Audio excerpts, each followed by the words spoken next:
Module 3, creating neurodiversity affirming spaces.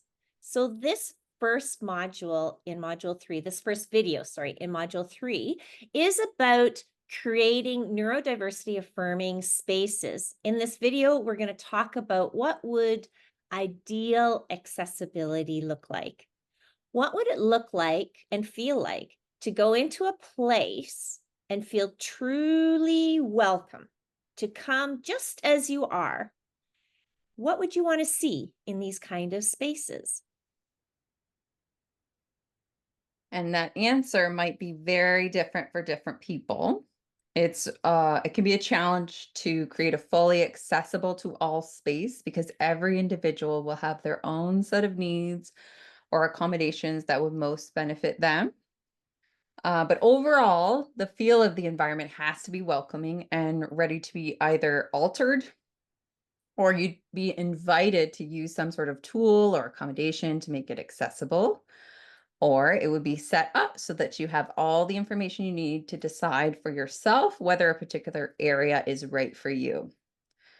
It's important to consider your own accessibility needs as well. You shouldn't ignore your own needs. They are just as important. It matters that you are as comfortable as possible so you're available and fully present to co-regulate with your child or student. Ideally, this would be a basic starting point for all spaces. So when parking close to the entrance, any accessible parking as close to the entrance as possible would be fantastic. Entering the space, you'd ideally have a few choices. So a ramp, or ramps, stairs, elevators, all sorts of different ways that you can enter the building. Doorways and hallways should be wide and open, allowing for a lot of space. The physical environment would be safe, comfortable, and well organized, and would include sensory-friendly spaces with adjustable lighting and quiet areas.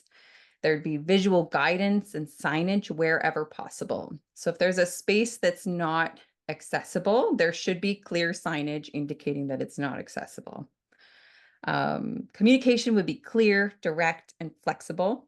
There would be many options available for someone to communicate, and it would be completely acceptable and welcomed to use alternative communication methods. Staff would be trained on inclusion, accessibility, and neurodiversity, and how to support these all kinds of people. It would also have flexible scheduling. So sensory times would be amazing, or inclusive programming, or both would be fantastic.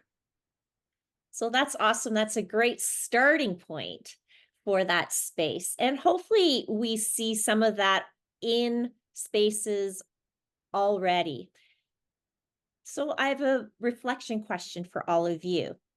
What does ideal accessibility look like for you personally? What would those things be needed to be included for it to be personally accessible so that you are fully present for the people that are with you in that space? And then what does it look like for each member of your family or for your students or for your clients? Because it will be different for everyone.